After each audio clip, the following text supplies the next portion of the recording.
Tonight, live from the Monumental Stadium, Guayaquil in Ecuador, the Copa América final between the holders Argentina and the nation playing for the first time ever in the tournament, Mexico.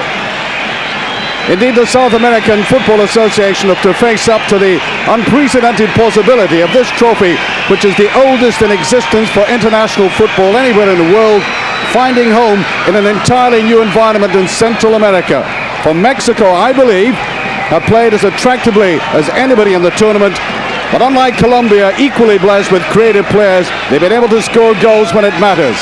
And there is a very welcome sight for the Argentinians, because right up to half an hour ago, it wasn't at all sure that the great Oscar Ruggeri would be in defense for Argentina. That would have been an awful blow for them, and a very significant one. But for that matter, talking about scoring goals when it matters, Argentina have done it, but in a different manner altogether. If you to sum up their progress to the final in one word, it would be Goycochea. The 28-year-old Argentinian goalkeeper will probably end up someday with a street in Buenos Aires named after him. And I think typically it will be a one-way street. There's the Mexican coach, by the way, taken over from another Argentinian. Well, the barrier Goycochea has put up against the opposition during this tournament must really make him a contender for the finest in the world. All right, we know all about his penalty saves, but I reckon one of the finest saves I've ever seen was from that great free kick by Perez of Colombia late in the semi-final, which he turned over the bar after skipping along the line. Get a goalkeeper like that on the side and you would find at least a basic reason why Argentina have now gone 30 games unbeaten since that infamous World Cup final in Italy against Germany.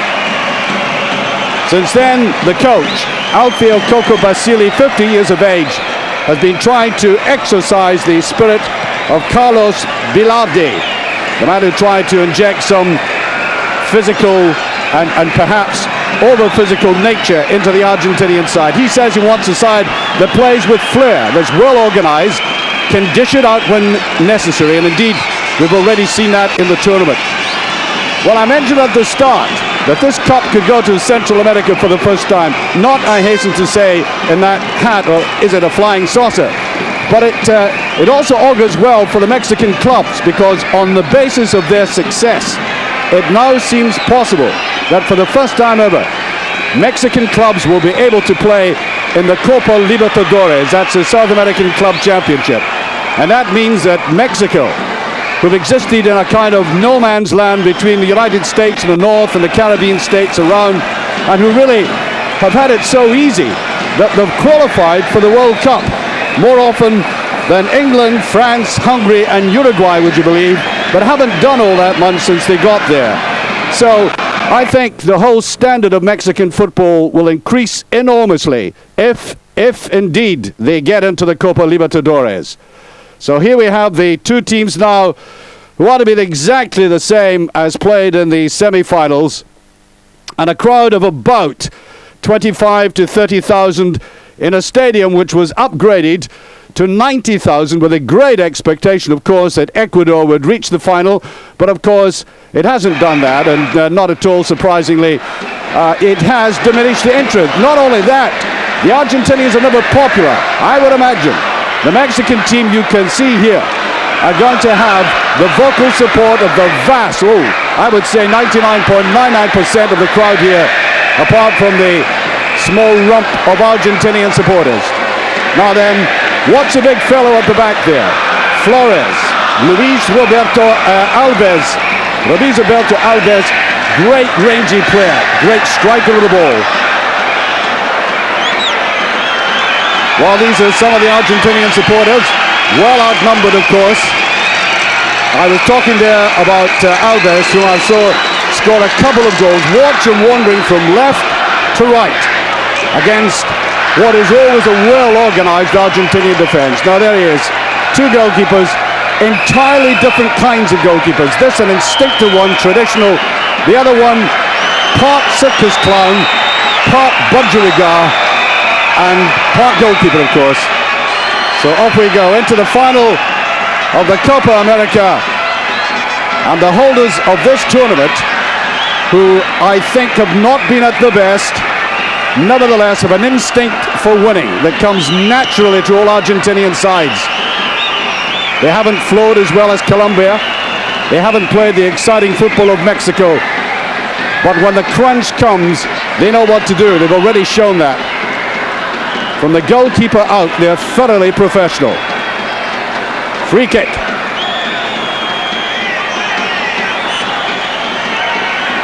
Basualdo to take this. They clear away there by Ambris. Well, they like to play attacking football, Mexico, but they'll be punished severely. Oh, and that's a very good save by Campos. Well, a goalkeeper likes to make a save like that in the first few seconds of a game, and he did it confidently enough. As I said, he's a bit of a clown at times, but that was done extremely soberly. But do prepare for that multicolored, almost like a plumaged bird from the tropics coming wandering away out of his goal on occasion. And as I said, as that's picked up by Redondo, who's a real powerhouse in midfield. As I said, the Argentinians blessed to have Ruggeri back. He had a thigh injury, but away breaks Patino. That's a beautiful ball. Alves, and offside, Hugo Sanchez. Indeed, Alves himself may have been offside when he picked up that ball in the first place. But that is so typical of the way Mexico played their football. Yes, a very good decision that. Alves, 6 feet, doesn't look at all Mexican. As I said once about him, it looked as if a Nordic sailor had dallied in Veracruz one night, and Alves, more Scandinavian the way he plays, very athletic. Hits the ball well. Just watch him tramp down that left and right.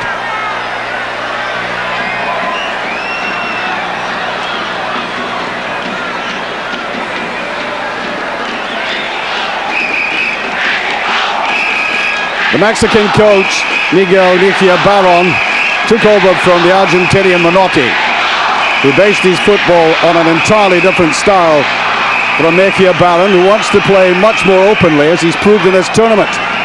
And indeed, Hugo Sanchez said he wouldn't play for Mexico again if Menotti was a coach, with a right argument with him.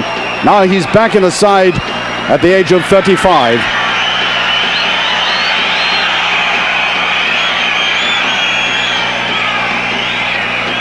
Throw to Argentina on the far side, the man who does a lot of attacking down there from the back, Basualdo.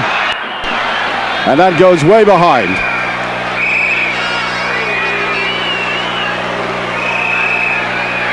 Well, they say, and I suppose it's easy to use definitions and tags, they say the only thing that was left on the Mexican side of the Menotti tradition was the zonal defensive work.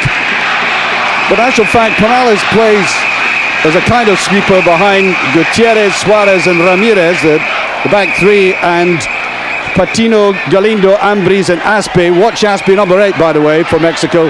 Scored a superb couple of goals against Peru. Redondo suffered a game suspension. He and Rincon sent off from the same game. The only thing I would say about Mexico is I'm not entirely sure about the defense.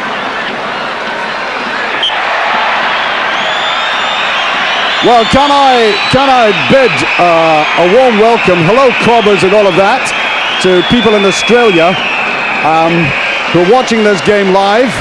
No doubt in very good mood as to what is happening with the cricket team in England in the Ashes series. But here, an entirely new test.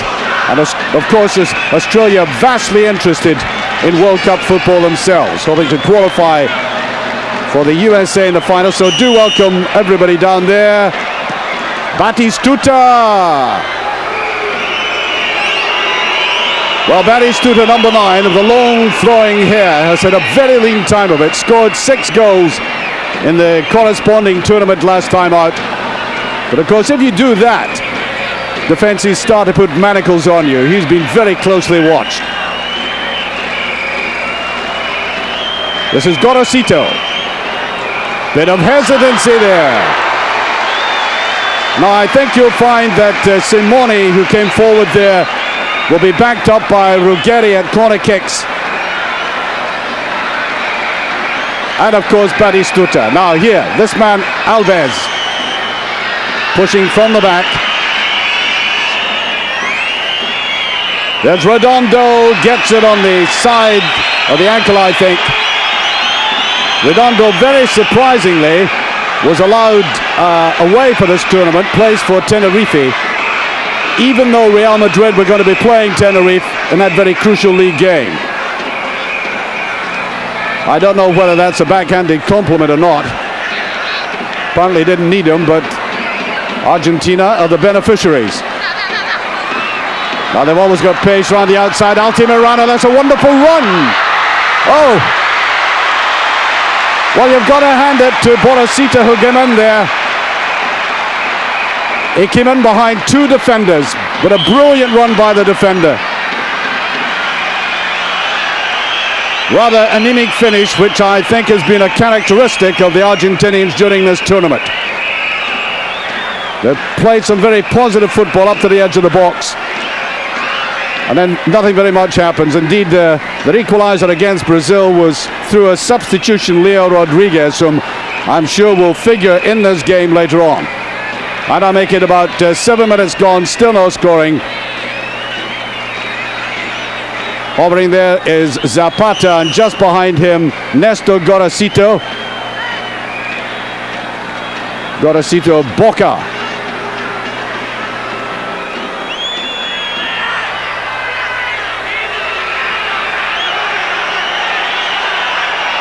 I really do believe the Mexicans might just have as great an incentive as Argentina in this game.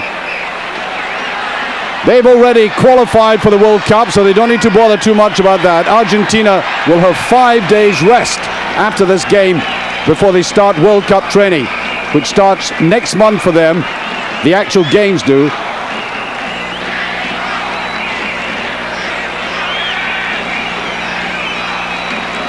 Think of there of Galindo. Alves touched that on to Patino. Got in there by Suarez.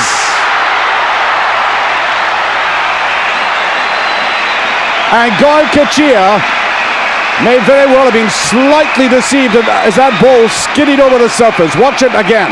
Oh, that's fine goalkeeping. It went away from him.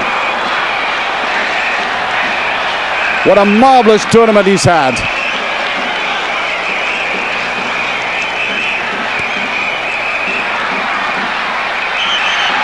And Mexico brought back there. It's good to see Hugo Sanchez back in international football, but it's economical football we see from him. He's just in and out of the game. Lovely touches. Not just as often as a game as Valderrama, playing in a different kind of position, different role, but he has the same kind of subtlety. Scored a goal and did a marvelous somersault the other day. An international life is beginning for him, and at a very mature age, Alves is brought down. I think he gets a free kick. No, I think it might have been against him originally.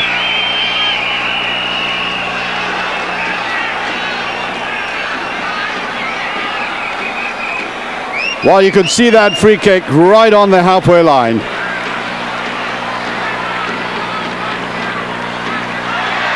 Referee getting right in the way.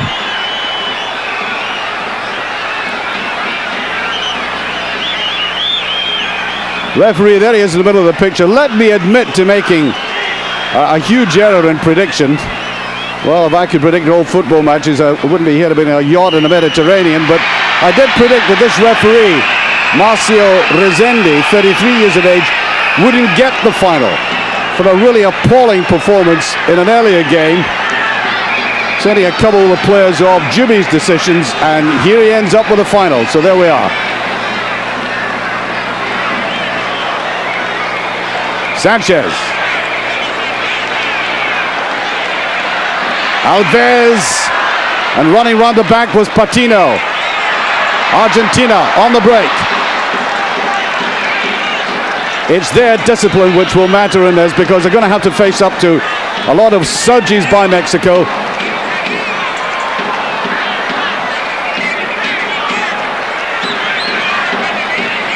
And the challenge already thrown down to Mexico to play the football the way they like to play it.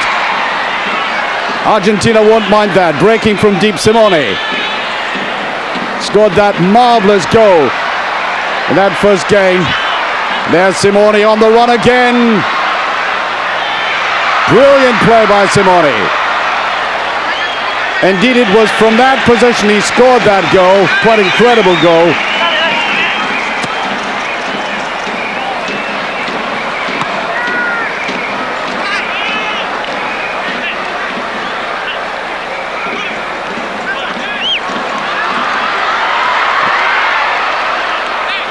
Playing it very cagily at the back. Superbly cool play by Suarez. Certainly does the morale good to see a player like that under pressure. Perales tries to go in for that. Well, he certainly brightens up the scene, Campos. If he was in the jungle, somebody might mistake him and shoot him.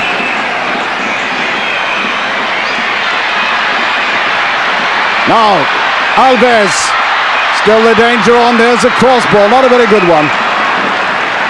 Indeed, it needed a little chip from Garcia Aspe.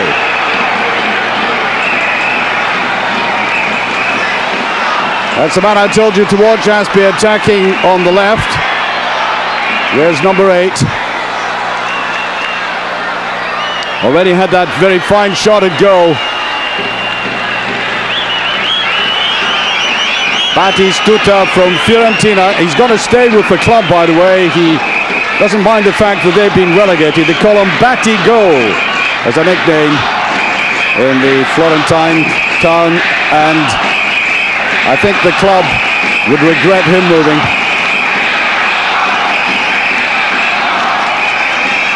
Mexico getting the backing of the local crowd.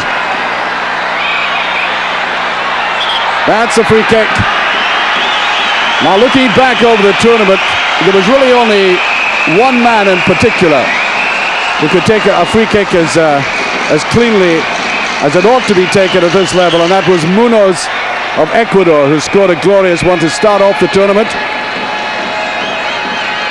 And then there was only one taken by Perez of Colombia, which produced that majestic save by Goycochea. Now, this little man, he's only 5'11", which is reasonably small for a goalkeeper.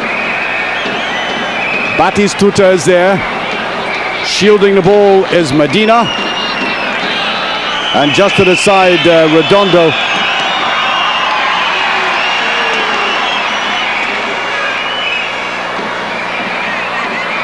Trying to cut that round what looked like a very flat defense there. And the ball is still in play. Astigase to Alves. Might just win the corner kick, and he does. Too loud a claim by this crowd, which I think has swollen out to something like 30,000. The home of Barcelona, the local club, and I suppose with Barcelona having already got to the final of a Copa Libertadores, the upgrading of the stadium from 50,000 to 90 will not go wasted in the future.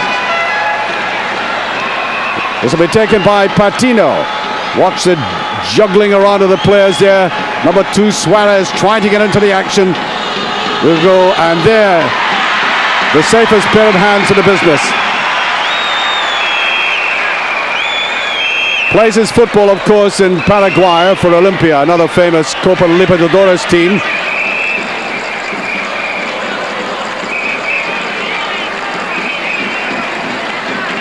What a different age we live in football when we can talk about different styles of goalkeeping, marked styles in contrast.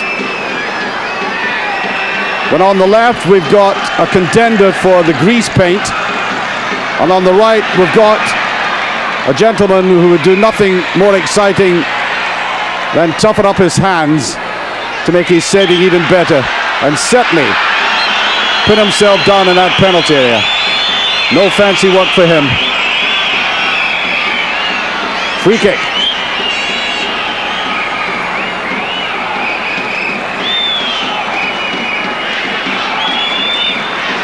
Now picked up by Ramirez, trying to come down the right.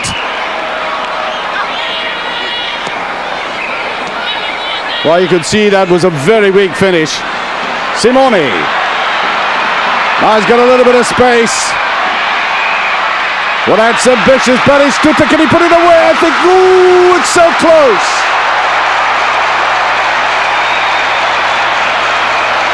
You know, I do believe that is the first time in the entire tournament that I've seen Batistuta get away from his marker like that.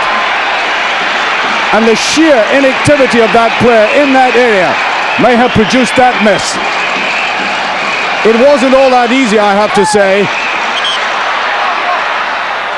But I did start off earlier on by talking about the potential fragility of this Mexican defense.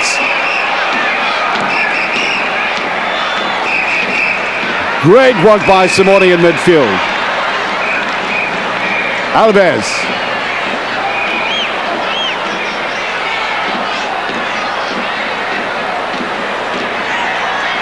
And they're picking them up in midfield now. Very good play as Basualdo tried to put it in. Simeone again, seeing a lot of the ball. Simeone has improved enormously from his earlier games. Now, away goes Patino. Watch the Argentinian defense converging and filling up the gaps. Look at the support work in that Argentinian defense. Across came Altamirano. Closed them down perfectly. Altamirano from the River Plate club.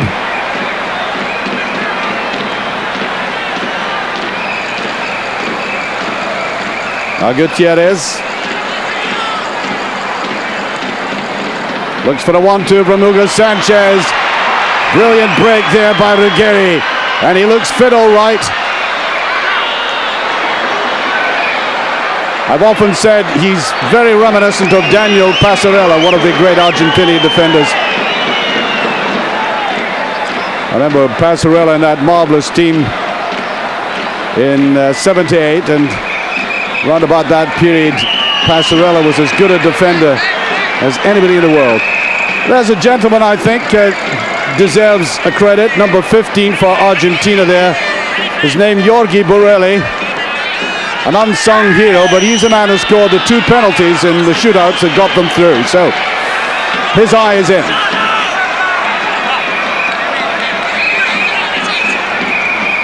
Alves this time on the right, and a free kick brought down there by Altamirano. Almost 19 minutes gone of the first half. There's still no scoring. And plenty of spaces on the terracing, as you can see there. Batistuta right in the middle of that. Ooh, Alves almost got a touch to it. Look at the keeper. That's what I said. I doubt very much if you could get Goycochea doing that. Blasted in.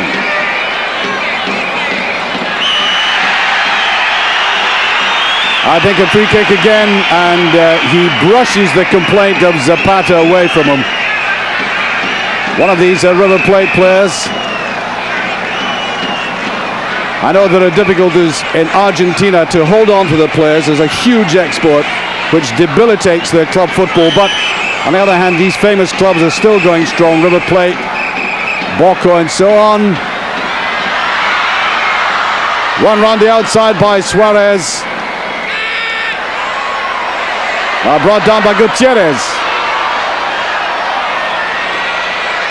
And typically Argentina defending well. Relying now virtually on breakaways as right into Garcia Aspe. Once again Zapata.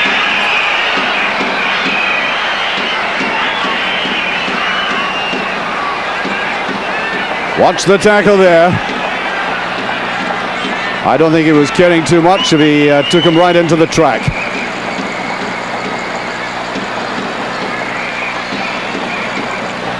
Well, it's this blend of being very physical and also very exciting, which has been the main characteristic of Argentinian football through the years.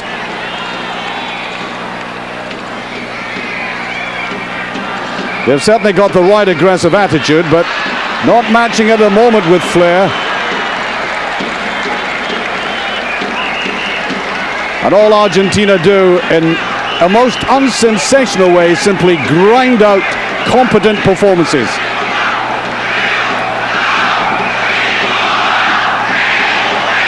Goycochea, you will remember, I'm quite sure, there's penalty saves in the World Cup. It's a marvellous instinct for guessing the direction of the ball.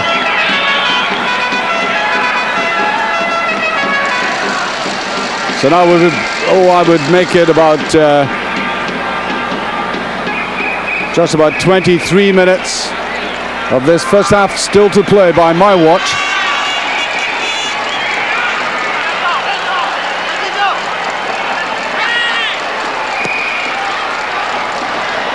In came Altamirano, always trying to overlap, and that was a very hard tackle there by Basualdo.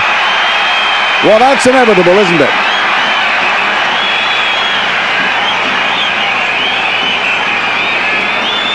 Well, they've been watching each other play on video, and this man Alves, oh dear, oh dear. I think the word scythe would be quite inadequate.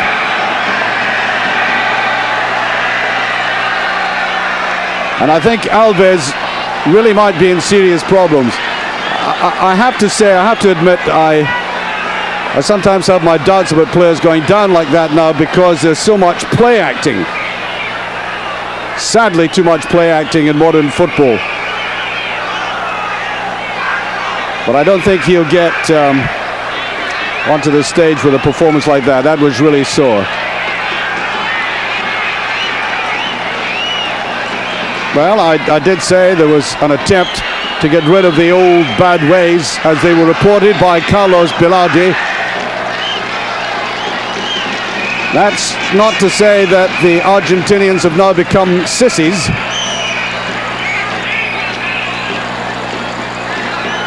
I certainly wouldn't like to rile them.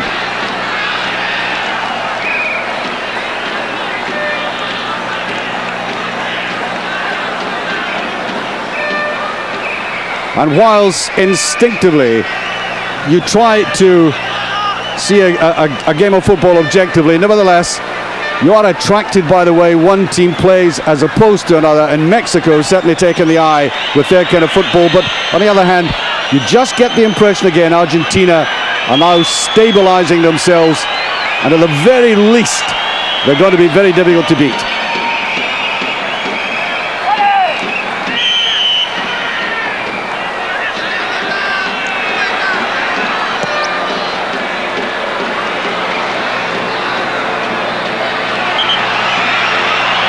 Well, an example of the carelessness which I doubt very much if you would see in the other jerseys. It's a good illustration. Lots of clever football in Mexico, but every now and again, those lapses.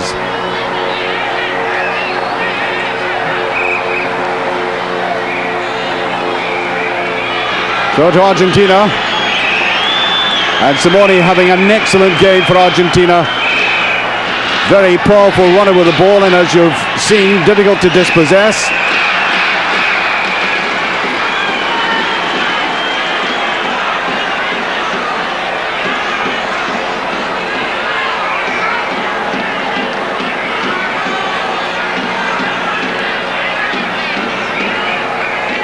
Almost creeping forward, Perales.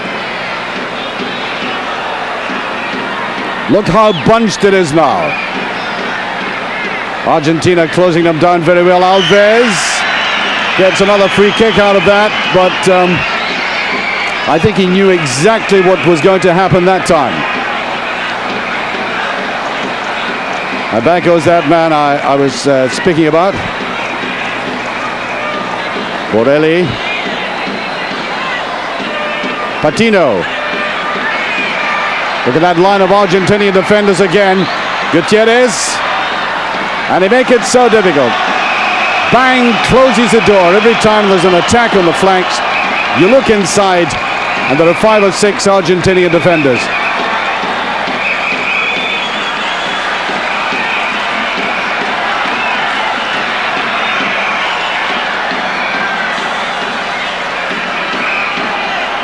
Oh, just to show he's got no nerves, he gets that not right first time. Now, Galindo. Well away, Hugo Sanchez got a little touch, but we've hardly seen Sanchez. And Ruggeri against Sanchez. I know who I put my money on. Alves brings it down beautifully. Garcia Aspe in wide, didn't he have a shot at goal? I think they've run up against such a rugged and well-organized defense that the edge has gone off Mexico slightly.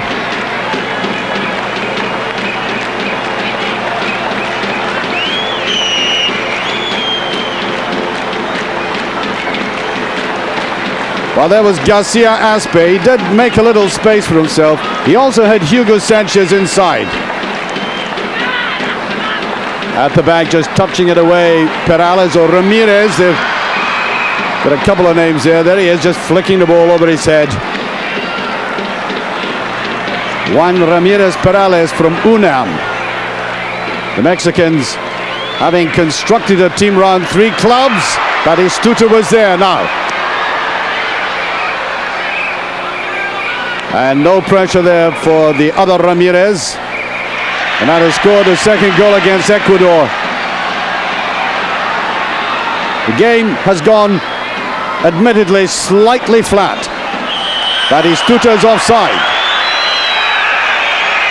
Caramba, and on the go with it.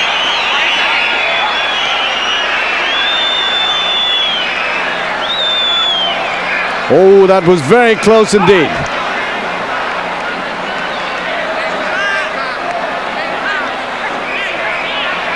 Redondo just get into the action, and they're striking the ball far too hard for Batistuta.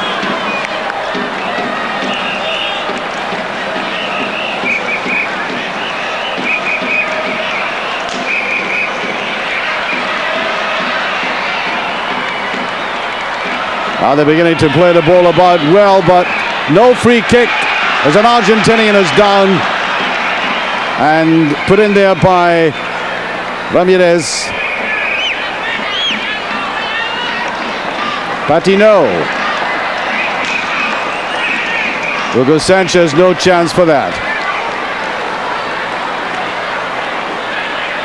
Well, Argentina lack of Valderrama in midfield. Somebody with a bit more subtlety. Redondo, I like strong, powerful surging, but there's a sameness about the play.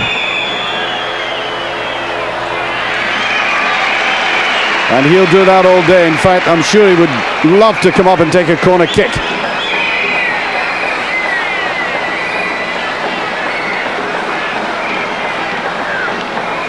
Garcia Aspe.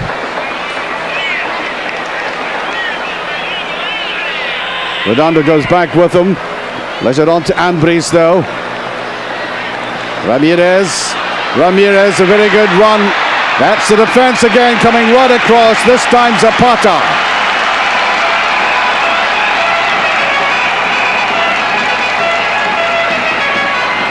Zapata originally from the River Plate team.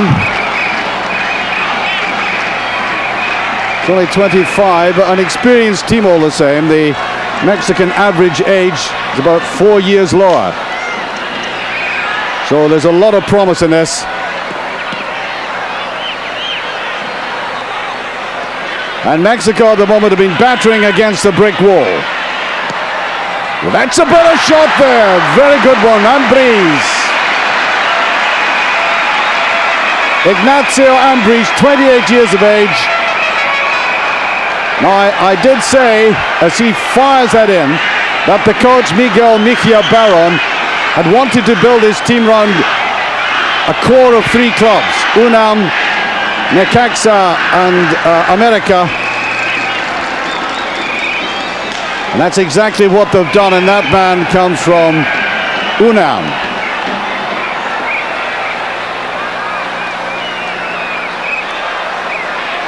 Mexico really have only done well when they played in their own World Cup in Mexico with the advantage of altitude in Mexico City. They once got to the quarterfinals, as you may well remember, led by Hugo Sanchez, knocked out by Germany on penalties. So all the time their credibility is at stake. What can they do outside their own country and playing as they are today at sea level? I think that's a free kick, yes, pulling back there by Suarez. Indeed, Mexico have dotted about from place to place in this tournament. Way up at 9,000 feet, down to 3,000, and now down to sea level. I'm not sure whether that helps at all or not. Lost some of the baggage in the process.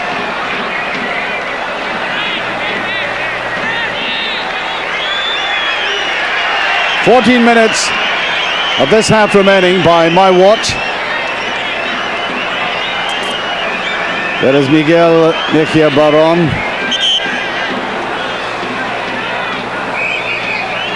Well, there is not the same kind of pressure on his side. There's a great deal of motivation. They know what might be in store for them in future if they get away, as they are right now. Great Galindo going in. Now Patino. Oh, no, no, no. Hugo Sanchez is incensed inside. All he wanted was a little chip inside him. And Patino deciding on that. It looked spectacular, but Sanchez looked just inside there. All off the side of the foot. 13 minutes to half time.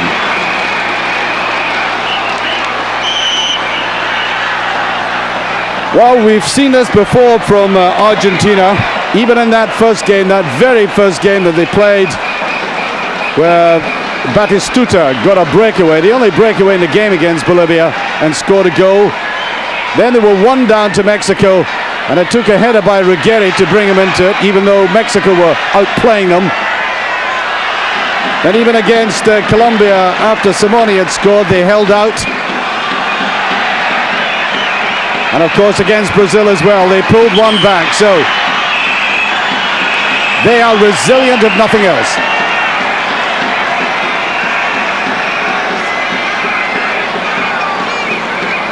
Well, to be fair to the referee, he hasn't had such a bad game so far. Maybe it was altitude that affected him in the first place.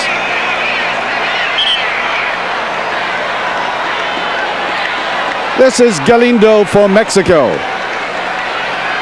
Walking across towards him, Ambris from Necaxa. Ooh. And coming up, Garcia Aspe again. That was certainly a training ground move.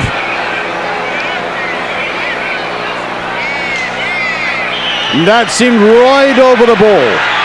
Oh yes, that's a booking. Garcia Aspe right into Nestor Gorosito. And he'll get a booking for that. Now watch this. Oh.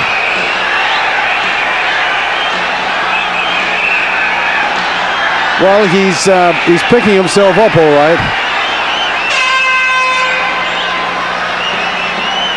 Hasn't been a nasty game by any stretch of the imagination, but just every now and again, both sides capable of nastiness like that.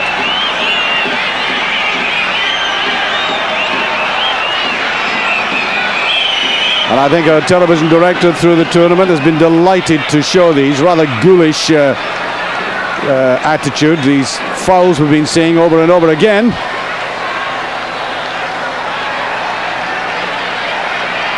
And still stalemate, but Batistuta comes, so does the goalkeeper.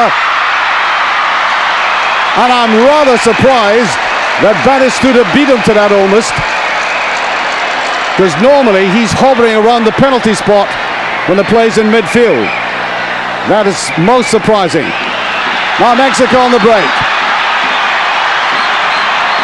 Hugo Sanchez, oh no, no. Not at 35 years of age, never.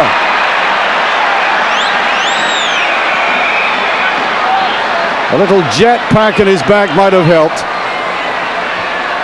A very extravagant pass that indeed. It really has to be played to Hugo Sanchez's feet to lay it off to others. That's his real value, and that's a free kick.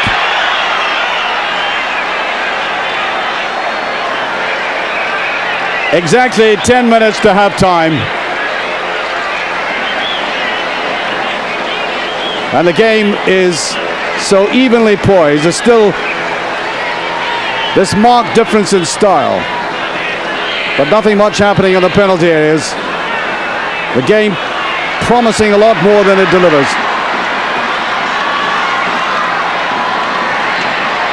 Alves in the box, I think might be offside. He eventually didn't go for it. Garcia Aspe. Oh no, he tried to gild the lily that time. I think a throw to Argentina. Taken away there by Galindo. That's better play. Hugo Sanchez is inside, and that's very close. And what's been given?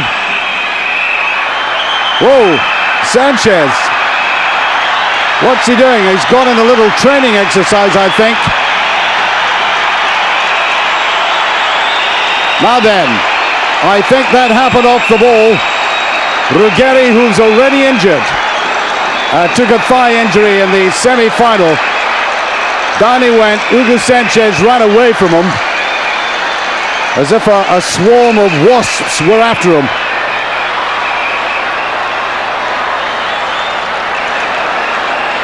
And indeed, Sanchez getting a yellow card.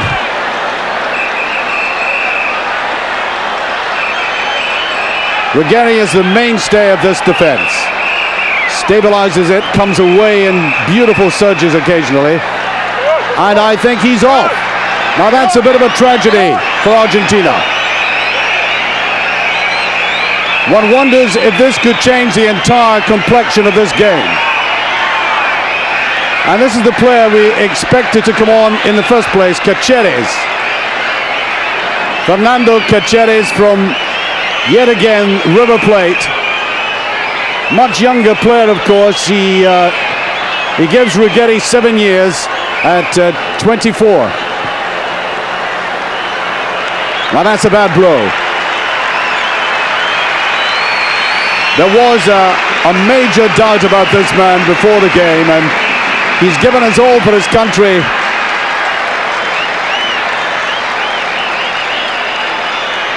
Ruggeri, the man who plays his football, paradoxically enough, in Mexico for America, the American club champions, North American club champions.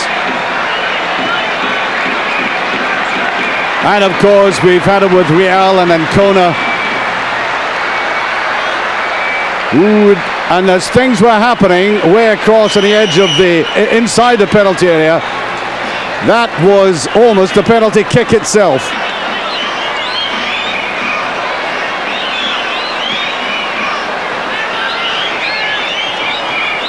I make it about 6 minutes to half time.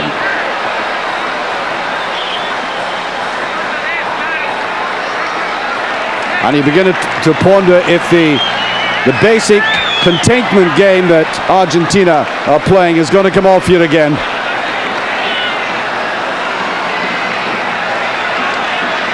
Although how are they going to balance and poise themselves with Ruggeri absent?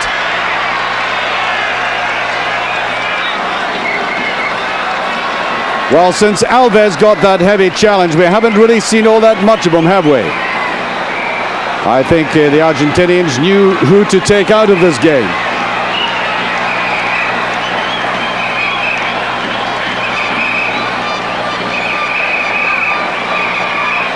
Now Hugo Sanchez. Just a little breathing space. Alves going forward, but well read there by Goycochea. And it's that kind of sudden and unexpected movement that Mexico must throw at this side, because if they keep on going the way they're going on, there's an inevitability about the whole process of this game. We'll get an Argentinian breakaway and one of these dynamic finishes of theirs. Great move by Sanchez. And I think maybe Alves very professionally dealt with there in the box.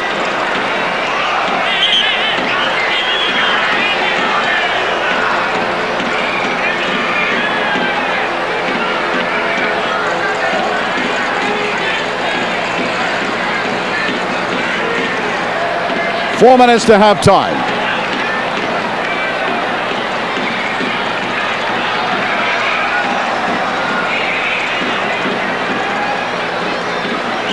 Free kick, rather gentle, slow motion free kick that. Oh, nothing gentle or slow motion about the booking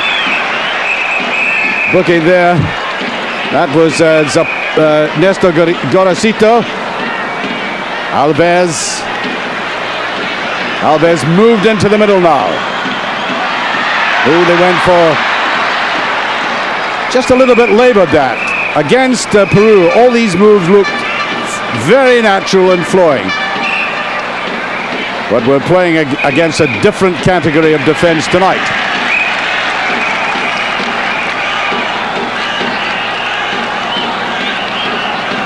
Throw to Argentina, and I now make it about 3.5 minutes to half time. Crucial part of the game. And I think caution will be the main theme until that whistle goes. Campos called upon to make one solid save. Goycochea, no matter all the buzz about the edge of his penalty area, has been relatively quiet. And still the crowd behind Mexico, or at least most of it.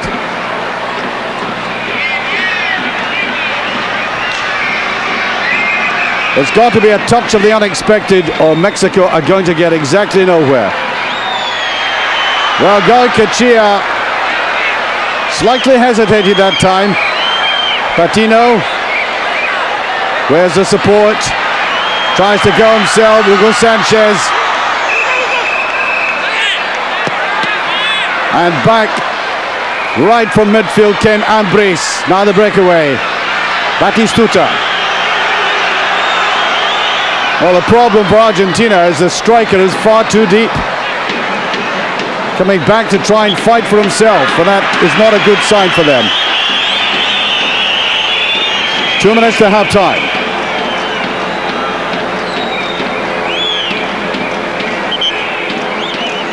Redondo wants that, well, the referee wants Redondo to take it again. Taken, in fact, by Zapata.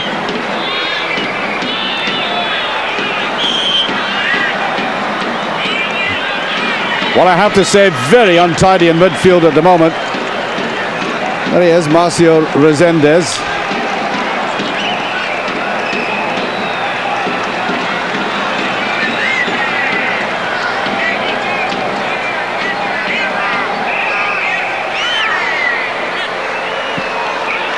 Patino breaking.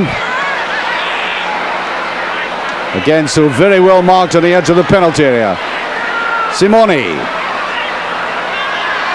Offside, Batistuta. Yeah, I think he realized that himself. A very exciting player when he gets moving. The problem is he's had such paltry service throughout this tournament. Scoring a one goal, a simple long ball right through a defense, Bolivian defense, rushed onto it, poked it away. That's all he did in the game. Indeed, that's all he's done subsequently.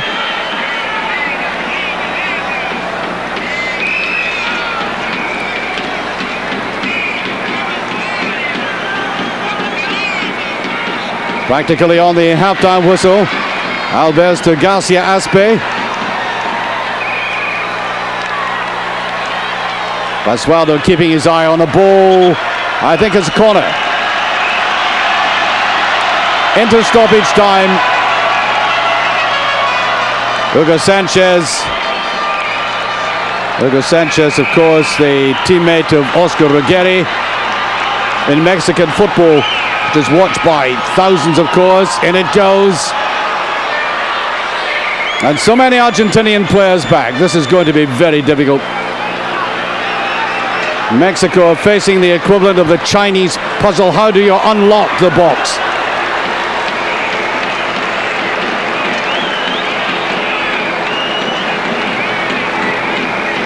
And the more the game grows, the more predictable Mexico look.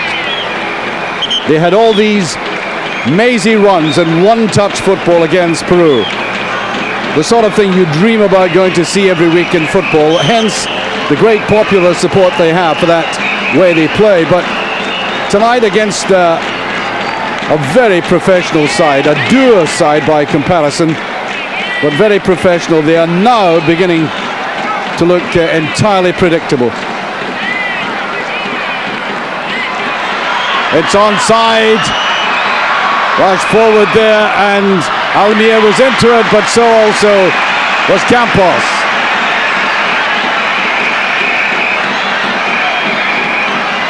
Well, it is not such a bad move to try and pull Argentina forward a little bit, because the whole game has been based in the last third of Argentina's area, and there's been a sameness to it, so stretching them out a bit, letting them get a ball occasionally might not be a bad idea. They're taken by Galindo. Over it again to Garcia. Aspe hovering in the background, as also is Ramirez. Well, two people have run over it, and a lot of wasted effort there as the Brazilian referee brings the first half to an end, and harsh words as he does that into the ear of Galindo. There is a halftime score. There is a panoramic view of a stadium which is filled by about 30,000 people. There is the coach talking to a player who may very well come on as a substitute, Luis Garcia. It is very, very even, contrast in styles, but the more you look at the game, the more you tend to favor the Argentinians. Sport, which is in the balance. The tour's got a long way to go. We have 45 minutes to go of the second half of the Copa América. As the two coaches, you've got a brief glimpse of them there, have been thinking out what next to do. Mejia Barron was preceded, there you are, by Alfio Basile. And the Brazilian, the Argentinian case, I think has been well enough put in that first 45 minutes. Make sure we break from defense, and missing Ruggeri now, I think is going to be a bit of a problem. But I've seen so many Argentinian teams, and there's the substitution that I mentioned right at the start, as the other Garcia, Luis Garcia, comes on there for Patino. So Luis Garcia now on the field. You'll see him wearing number 10. As I was saying, I've seen so many Argentinian teams looking at times ordinary, but then doing the right things at the right time and getting away with 2 points in games.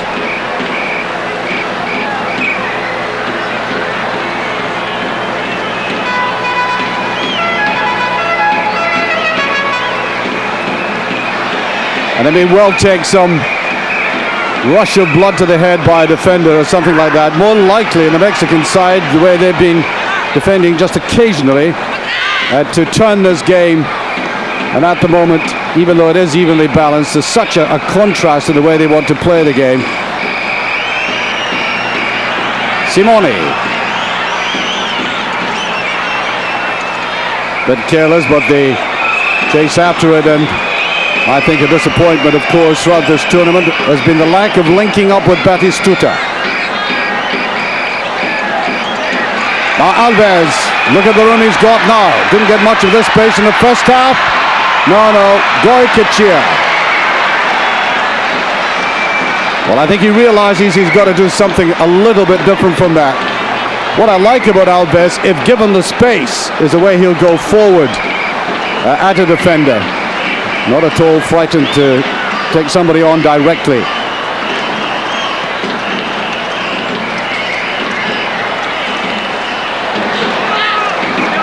Well, since losing that World Cup final, The Argentinian side have taken the Arabian Cup, the Intercontinental one, the Abtelio Franchi Cup, which they played against Denmark, the European Nations champion. And now here we are, they're 43 minutes away from the possibility of the Copa America for the second time in succession.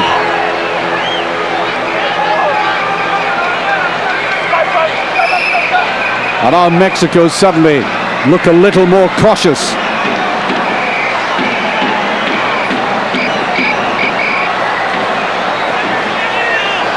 At the back, Ramirez. Ramirez does know how to break, as we saw him against Ecuador. Very sudden breaks, getting right into the penalty area. Here he is,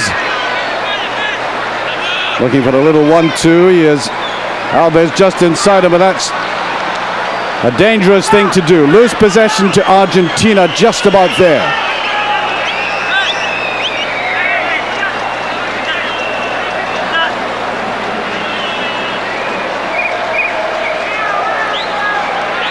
Suarez.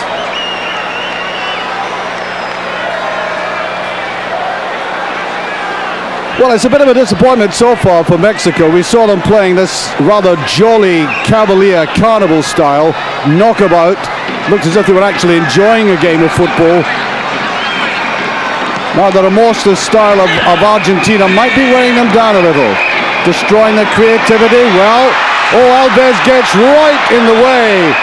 Oh dear, oh dear, oh dear. The substitute, Luis Garcia. Lovely little move. Even as I was beginning to suspect and worry that that had been driven out of the Mexicans, up they come with that lovely little touch.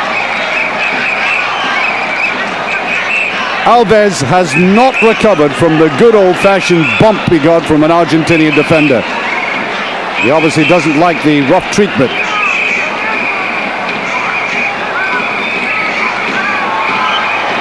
I think there's a referee waving play on. He's hesitated just a little there, but eventually he brings the play to an end. That's Almir. Almir gets that knock.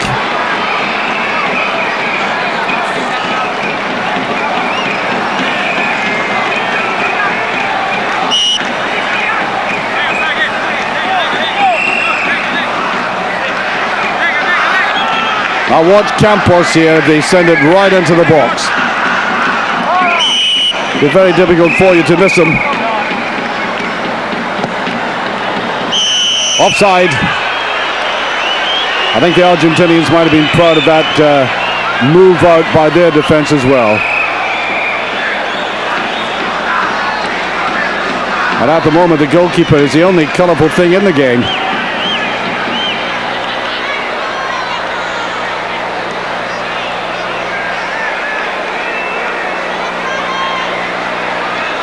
I just hope the Mexicans aren't taking life too seriously now. Touch there by Luis Garcia. Up comes Ramirez. That's a neat little turn. Garcia, the other one. For the first time in a long while, got a little bit of freedom in the box. Hugo Sanchez right beside Goycochea. Little bit of covering. That's a back post, and Sanchez was there waiting, but across comes that very alert goalkeeper.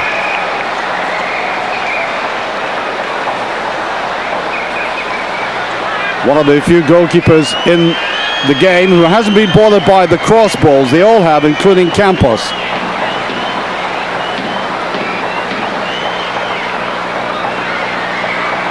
Redondo tries to push that through. Offside, I think. Broad smile in his face that time of disbelief.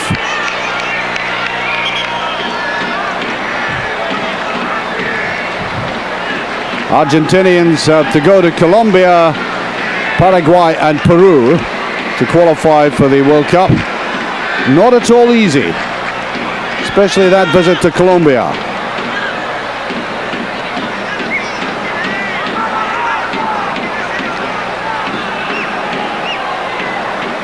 £250,000 for the winners, by the way. I forgot to mention that little thing. Nice little tidbit to think about.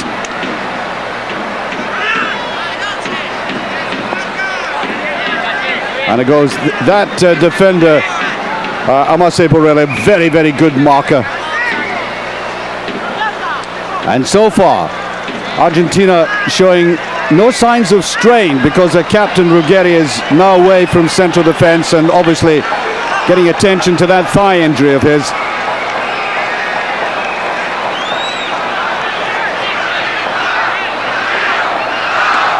That'll be a free kick. Batistuta comes back looking for the ball again. Like a little boy getting fed up being ignored by the others. Hardly been in this game at all.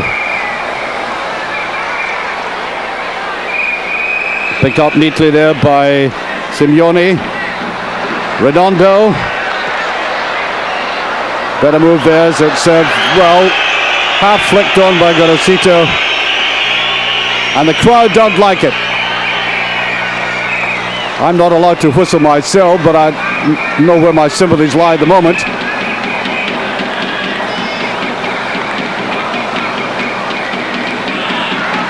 Sanchez, he lays it off brilliantly. Garcia. And nobody lying handy in midfield for Mexico. Nobody following up quickly enough.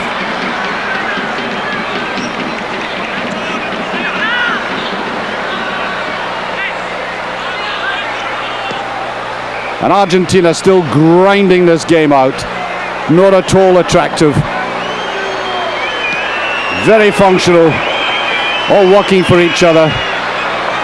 Fitting the little elements together like now. Looking for Simeone. There he is. He tries to get through himself. Brilliant move by Simeone. Can he lay it off? No. All he needed to do was a little side foot jab. And it would have been in the back of the net. He did very well to try to get to the line, and he just left the ball behind him just a little. But it does show you what they can do. We played 9 minutes, have done absolutely nothing, and then suddenly that inspirational move by Simeone. And that is a very large warning indeed to this Mexican defense. I think there was a little climbing there. Yes, there was indeed.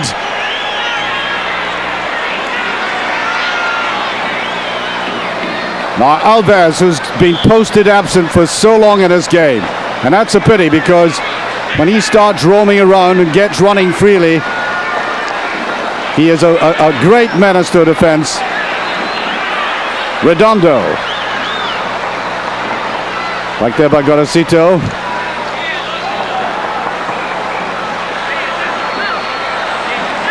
Zapata easily dispossessed. Garcia Aspe. Brilliant little run this, and fouled surely. Redondo. And all the Brazilian referee does is smile at that. And Mexico, to their credit, are still trying to go forward. Not with that flexibility that they showed against Peru, or even against Ecuador.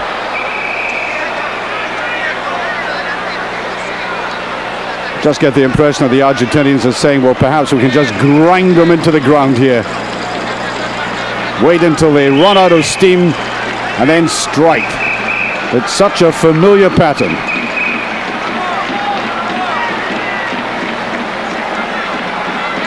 Talking about patterns, how about that one?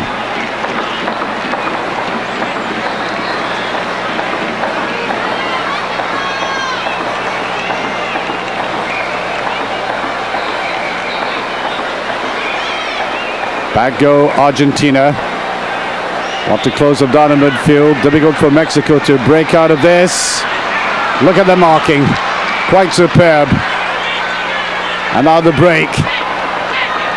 Oh, I think he might get a free kick out of that. Altamirano made that marvelous break there. He intended to go all the way. And again, Redondo. Beautifully touched away there by Suarez. Now picked up by Ramirez. Little room for this man to get going. Just looking a bit predictable.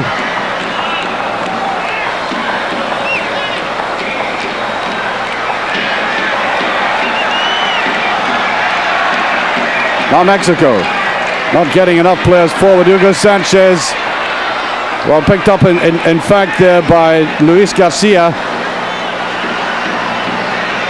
Almost at a walking pace. There is Luis Garcia.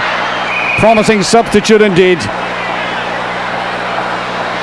Luis Garcia, of course, plays for Atletico Madrid and wasn't at all happy when he was dropped. But again against Peru. And, well, I think the referee is in the mood to book. And this time it's Suarez, I think, is getting it. Suarez indeed. Watch the pushing and the shoving and then the final kick. And Suarez's name goes in the book.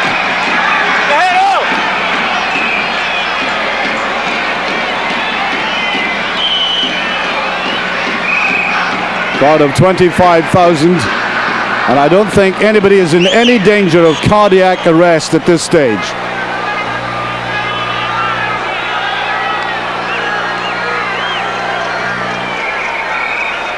What a change for Mexico. There they were against Peru and Ecuador, allowed to play the ball around, and then suddenly they've come up against the master of spoiling, Argentina.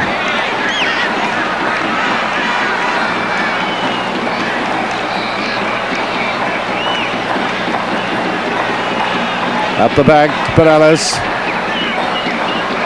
Touched out by Garcia. Ramirez. Alves on the run. Very good run by Alves, who's inside him. Oh, again. He ought to have cut that back. Hugo Sanchez, hands on his hips, like a very angry father. Well, so he should be with a man. He's 12 years older than him. Alves. Well, I think he was going for a national day in his honor in Mexico with a shot like that from that angle.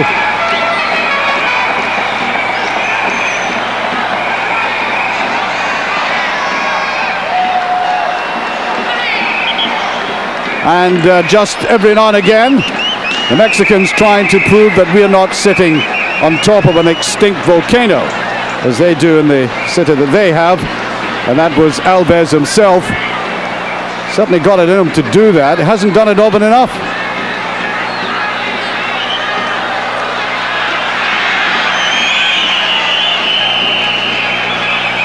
Well, this game has been watched all around Asia and down in Australasia, where we know that people have been actually phoning in and telling us they're getting this game and obviously interested in the quality of play. Well, they can make their own judgments at the moment. They're watching a great nation with a great pedigree, and all they're doing at the moment is trying to contain a nation that's done hardly anything in world football. And Alves will he get the free kick? No, that is a good decision by the referee.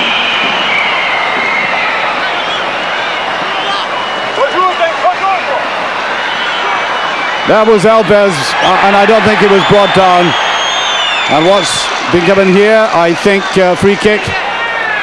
As I was saying to our Australian viewers who are watching this at the moment, if Argentina, who won everything, World Cups and the Copa Americas, the Intercontinental Cups, can play a containing game, largely defensive, be very athletic, then why shouldn't you follow that example? Or would you perhaps like to play like Mexico, play it around and be more inventive? Difficult choice. The score at the moment, nothing each. Taken there by Gorosito. Whipped away there by Suarez. And the whistle goes. Free kick. I now make it 16 minutes of the second half gone. Still no scoring. And let me remind you, we go to penalties. Heaven forbid we've already had to suffer the agony of 2 sets of penalties. It really is. I don't know what the players think about it, but it's bad enough sitting watching it. Although I have to say the standard of penalty kicking has been extraordinarily high.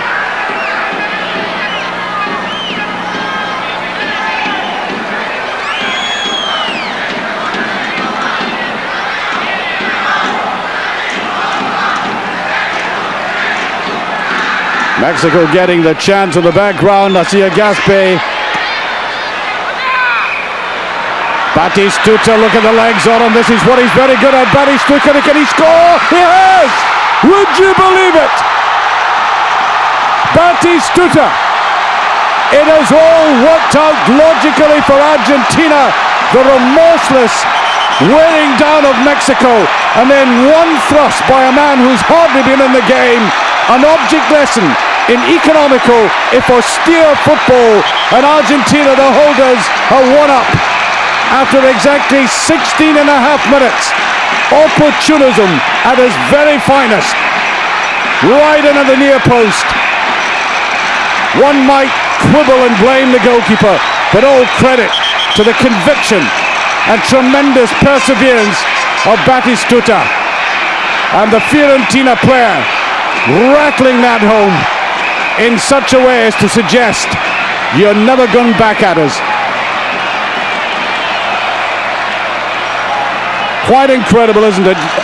I felt it in the bones that this is the sort of thing we were going to see.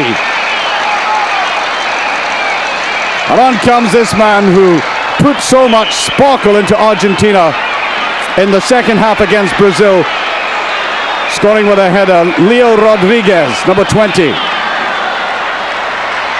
Alves. And now, for the sake of entertaining and enterprising football, one hopes that Mexico do something about this. But the professional machine grinds on.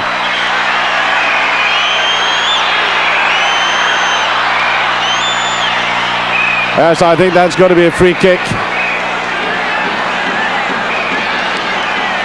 Well, Mexico haven't been all that brilliant in this game, let me say that immediately. But if you took their other performances and what they're trying to do tonight, who would you actually pay your money to see every week? They or the champions 1-up?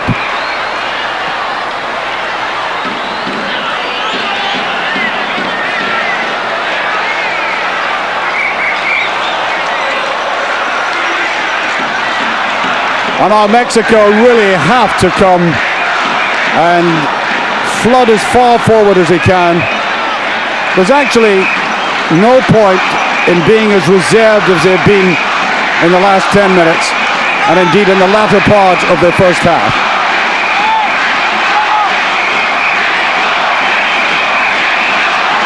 They haven't lost the support of this crowd, though. They've got the sympathy vote, although they've got also the sucker punch, and you've just seen it. Look at this, driving in Argentina.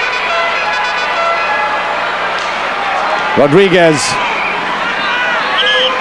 gets the free kick and just turns away from Ambriz, who I think was just a little bit naughty there with the way he went in.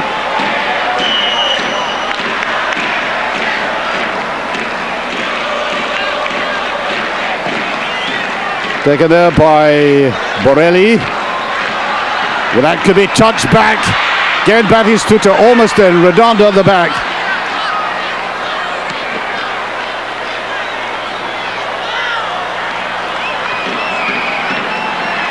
Alves. That's a better move now. It's got Alves. Garcia inside. Lays it wide. Oh, and that's a bad move. They can read these attempts at 1-2 so easily. But all credit to Mexico. They're throwing everything forward now. Looking for Alves. Oh, it's picked up instead by Ramirez. Looks inside. That'll be offside, I think. No, Alves with a chance. Alves! Penalty kick. Is it? It is. Mexico. Can they fight back now? Well, I would see referees in other parts sending off the goalkeeper. Last line of defense, was it?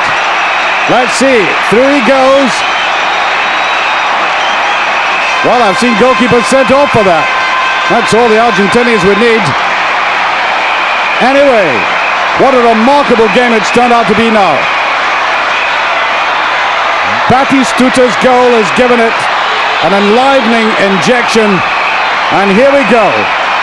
One of the great penalty savers of all time, Goycochea.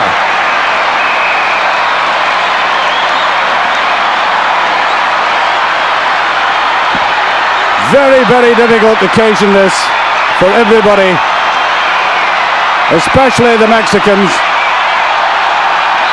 And Galindo entrusted with such a vital penalty. And he does it with ease. Mexico are level. 22 minutes gone of the second half. Well, you would think Ecuador were playing here now. It's not often this man is wrong-footed. Not only was he wrong-footed, I think he headed for another postal district. Watch it.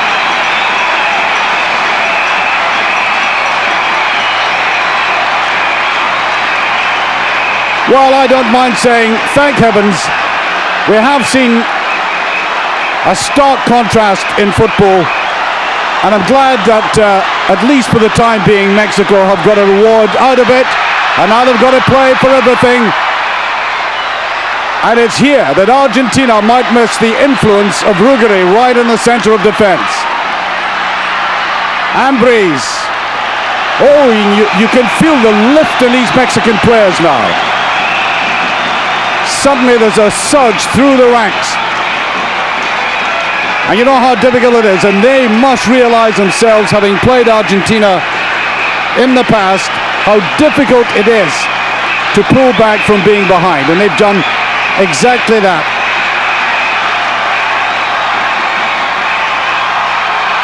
Headed well away by Gonzalez, by Rodriguez, who was back there.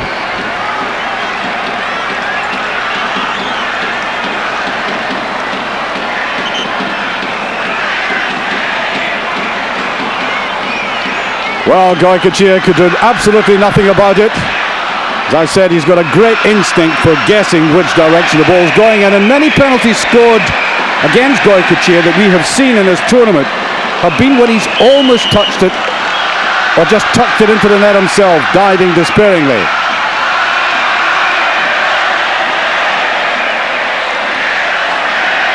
And I think the very fact that the score is now one each, 2 goals scored, will stimulate these players. I think the adrenaline is now flowing heavily.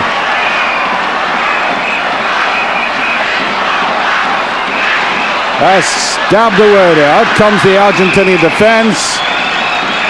Now this was a little poke through there. Now I would have said on the far side that Luis Garcia was offside, although certainly not influencing the play in that regard. And there was a penalty. In that sense, it was a good refereeing decision.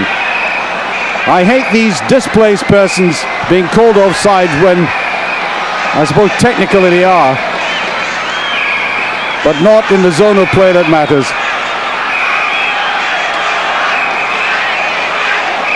Although that can lead to all kinds of arguments, I'd admit that. Now Ramirez goes in. Touch to the outside, good football again, and Goycochea had it well covered. I thought for a moment he'd come out too far, as that was whipped in by Galindo again, the man who scored that penalty.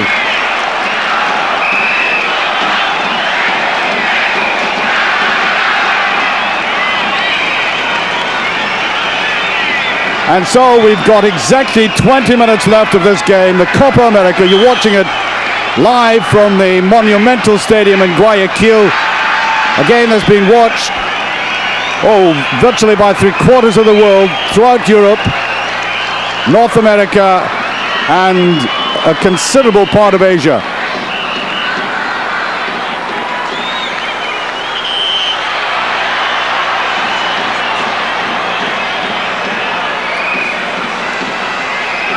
Well, I'd find it difficult to know if I had any spare cash, which I don't at the moment.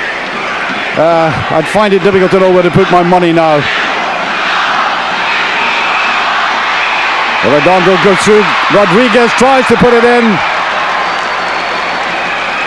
Well, I did tell you about this flamboyant player. When he came on against Brazil, the entire Argentinian team changed somehow. A fresh pair of legs. Very good in the air, as witness that header he got. He with the corner. Headed away by Ramirez. Patino tries to go for it. Redondo flicks it up and it's offside.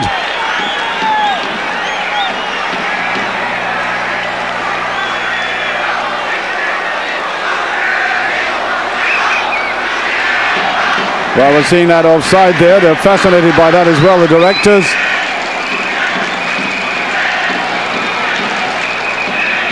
And full credit to Mexico. They're taking the initiative. That's a bonny ball indeed. It's Garcia. Can he cut it back? Hugo Sanchez can't get there. 3 men in front of Sanchez. He's hardly had a touch of the ball in this game. But all you need from him is one little glimpse of his genius, and it could matter so much.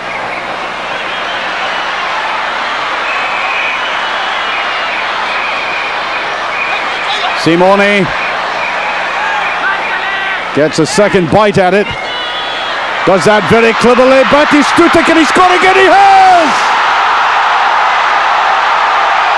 The second goal! He has had 2 shots at goal, and his record now 100%. 28 minutes gone, and Batistuta reclaims the lead for Argentina. Oh, great stuff this. Taking them on in the right, turning it to his left. And he couldn't have done better. The goalkeeper, and a very, very alert and able goalkeeper, putting it away to the far side. And that is Argentinian football at its functional best. The little things that matter in life, they do well.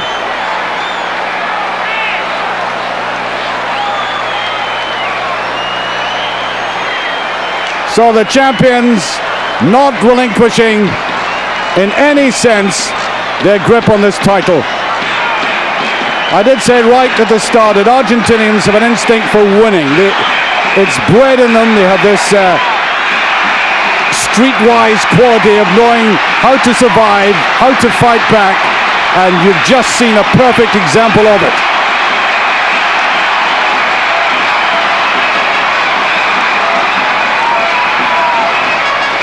And that's how you must never underrate them or write them off. A lot of people have been watching them in the tournament, like myself, not at all impressed by the way they try to play the game, but they're not here on exhibition business. They're here despite initial reservations to hold on to this cup. And once again, Mexico got to pull something out of the bag.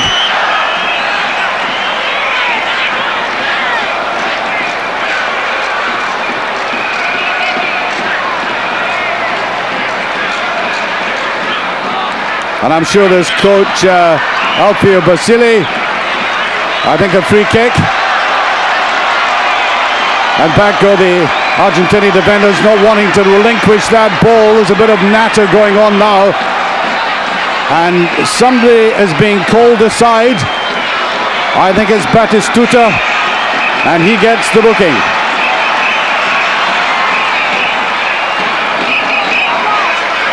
What he can do with his tongue, obviously, what he can do with his foot. Incredible performance. Talking to somebody at halftime, he said he's had a dreadful game. I agree with it, but part of it was the service to him. He's got to have the ball knocked in front of him, running forward like that, as he did against Bolivia. One touch of the ball, same kind of goal. Well, Galindo again. And Goycochea watching it all the way through the tunnel of legs.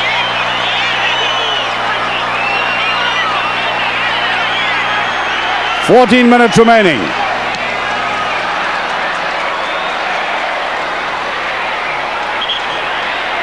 Let me remind you that Mexico are playing in the Copa America for the first time. They've never really been extended for a major or an obsessed footballing nation where they can get crowds in the Azteca of 110,000 with the greatest of ease. It seems a shame they haven't been playing regularly against South American sides in a competitive way, and that is now about to happen. And even the possibility of their clubs playing the Copa Libertadores. So we might see a lot more about Mexico in the future.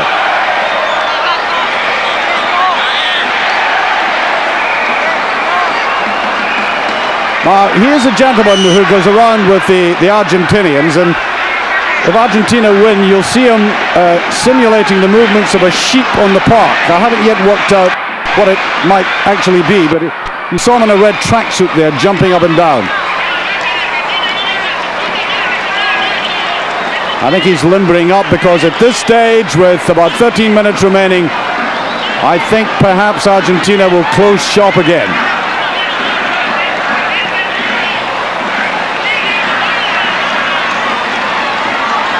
Better flowing movement there by Patino, and now inside to Galindo. On now to Ramirez, but the ball whipped away from him. There's a long run forward again.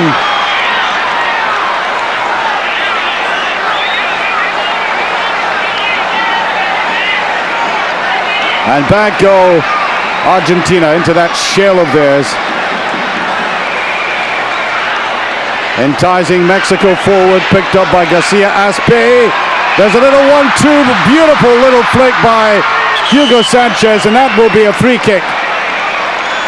That's what I meant about Sanchez. He'd been largely anonymous in this game, and there he stamped his name on the ball clearly and distinctly. Watch it.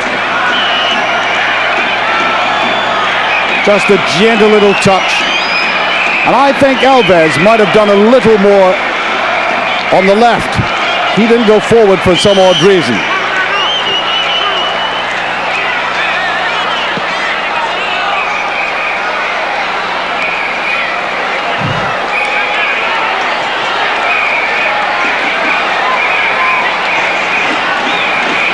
(2-1) for Argentina.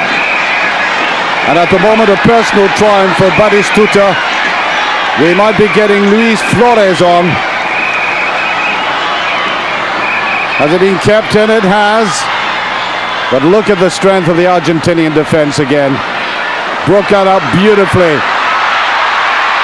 Rodriguez brought down, free kick.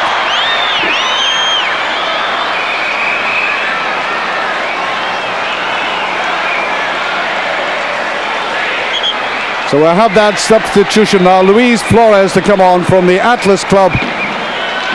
Very experienced player. He's just touching 33.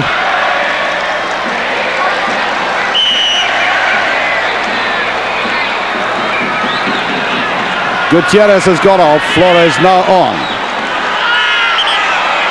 Well, a little bit of nastiness there. Acosta going down. Alberto Acosta.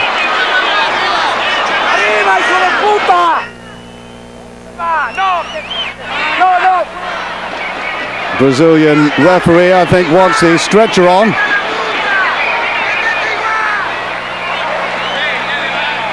Oh yeah, I think he did get a knock on the head, and on come these gentlemen who've been on and off like the Keystone Cops during the competition.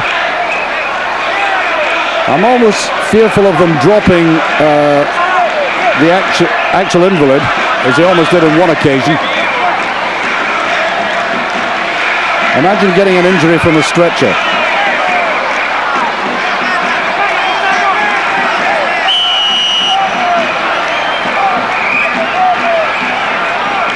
Little discussion as to what is going on, but time now is on Argentina's side. I make it about 8 minutes remaining. There will be, of course, stoppage time.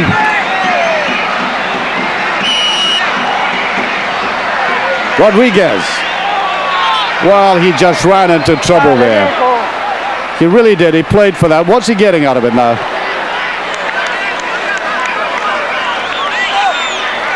Well, the free kick's been given, but watch this again. He just runs forward into it, and then, thank you very much, gets a free kick.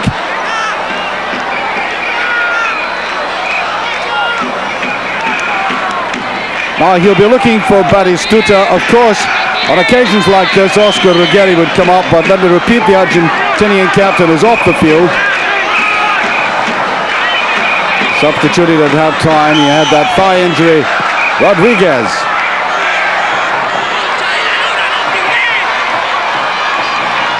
Well, Mexico have style, they have verve, they have great improvisational skills, but have they spirit as well? Can they fight? And I don't mean literally like that. Oh, I think there's a little bit of play acting there.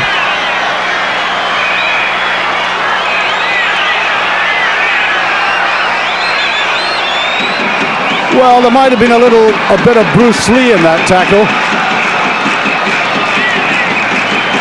Now that I see it in the slow motion.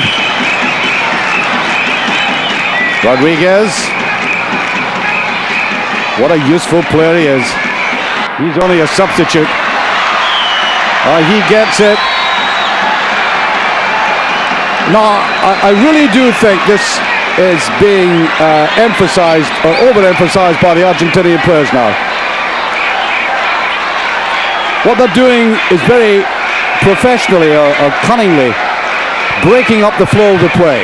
The one thing that Mexico have is their ability to bring the ball from the back.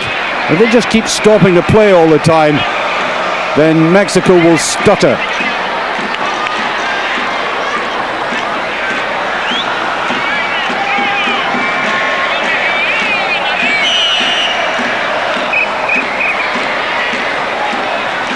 Batistuta comes back, but he doesn't get it this time.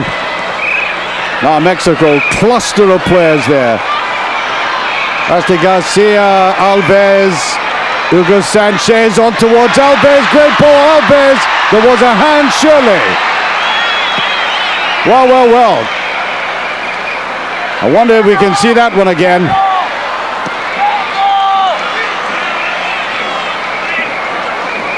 I did ask the question, have they got fight? They'll need it now because they're up against a very determined Argentina side who may have been slightly set back a few minutes ago with that equalizer.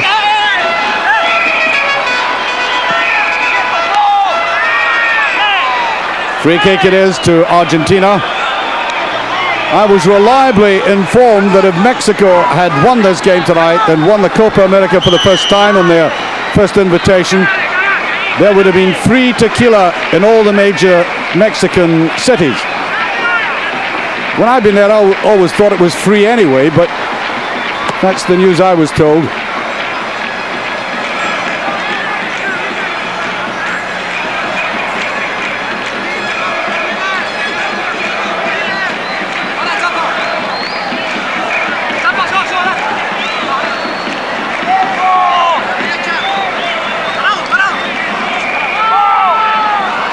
Picked up by Flores. Out deep, well that's dangerous. Giving possession there, Redondo tries to come forward. And Redondo not at all happy about this. Of course, some of these Argentinian players have had experience in European football, and I think their temperament has been rather sublimated by coming up against the European player who just picks himself up and, generally speaking, gets on with it. We saw that with Simeone's goal in the first instance.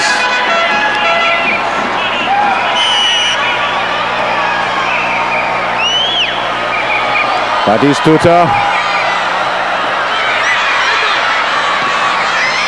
Acosta tries to flick that over, and again, it all wastes time. There's 4 minutes remaining, and the odds beginning to stack up against Mexico. let's start off in the time available by congratulating them on the spirit that they brought to this competition. That might seem like damning with faint praise, but it has to be said. In this modern age, the mechanical way of approaching football is perhaps the most productive. But oh dear, every now and again you like to see some genuinely creative football played from midfield into attack. And the Mexicans have certainly tried to do that. Just like this. There go Argentina, but there's nobody forward now. Now out he comes. I think he was feeling homesick, not seeing that halfway line. That's a free kick, surely. With Basualdo, Fabian Basualdo getting right in the way. 3 minutes remaining. Quickly taken. Out to the outside. Ramirez tries to get it over. Corner kick. And none of these corners have really bothered this Argentinian defense. You just wonder if they can do something rather differently now. Look, there's a man. Looks like a quivering jelly down there. Up it goes, and one of the great goalkeepers, right in the thick of the action. I don't know if I would make him player of the tournament or not, because there's been a lot of great outfield individual play by Valderrama, by Aguanaga, and by Cafu, Brazil in general terms. But I think on balance I would, because his contributions have specifically taken Argentina to this stage of being 2 minutes away from their second Copa América in succession. So Goycochea, I nominate as my man of the tournament. I love Valderrama's great play, Colombia's fluency, Aguanaga of Ecuador for a marvelous goal against Uruguay. Brazil in patches, a great goal by Muller, marvelous play by that right back Cafu, and in the center of defense Antonio Carlos. But at the end of the day, you've got to hand it to Argentina, seconds away from another cup triumph, as the photographers now know, massing there like cattle in a corral, and they'll be aiming for the Argentinians. I think there's so little time left for Mexico. I think the tournament as a whole, as we come to an end, and we'll have to leave on the final whistle very abruptly, the tournament I think has promised more than it's delivered. Brazil came and gave the impression they weren't taking things all that seriously. Their pride was hurt. They tried to lift themselves up, and they found they didn't have the ability. Uruguay, gross disappointment. Paraguay, who introduced the world to 4-2-4, were an absolute bore. And Peru played in circles and made the Paraguayans seem like a runaway fire engine at times. And it's all reduced to the professionalism of Argentina. Great opportunism by Batistuta. Superb goalkeeping at the other end by Goycochea, and in between, technically sound play, everybody fitting in perfectly. Nothing to set the pulses racing in the way they play. Nothing to go home raving about other than the finishing and goalkeeping. But in between it all, the remorseless machine gets into a process that's irreversible. And a warning to everybody that they're set for the World Cup again. One of the players who introduced, has enlivened the proceedings, Rodriguez. Mexico in stoppage time. What's left of them? Hugo Sanchez racing after it. One of the great players, tried so hard at the age of 35. The spirit is willing, but the flesh is about 20 yards behind it. The Brazilian referee about to stop this, and Argentina will add to the tally of 14 championships win. If it carries on like this, they will now be 2 in front of Uruguay. And indeed, the final whistle in a rather obscure and gentle way has gone, leaving Argentina to the celebrations. Look at them swamped by the red invasion. They fought so hard. They played very poorly in the first game against Mexico for the draw, and then they warmed to the task. The manager said 2 things.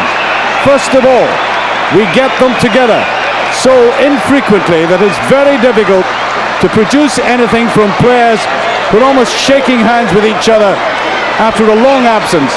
And then there was a heat. All of that militated against us, which means, of course, we didn't have a good start. But as you watched them, they grew to the task, a mix of the great technique and pride. The Argentinians refused to be beaten. That's an object lesson tonight for everybody around the world watching contrasting football styles. The subtlety, the verve of the Mexicans eventually swamped by machine-like procedure by Argentina. You would not say the tournament has been dignified by this championship win, but it simply underlines the way that Argentina can still produce championship winning sides. They will be going on next to be playing in the next World Cup game against Paraguay. And you can hardly see them being stopped as they're hugged and kissed. And amidst there, the 2 heroes, Batistuta for this game tonight, and surely one of the great goalkeepers I've ever seen, Goycochea. My outstanding memory of this entire tournament wasn't a shot, it was a save. It was Goycochea from Perez, a magnificent save. This is Archie McPherson bidding you adieu around the world. I hope you've enjoyed our coverage.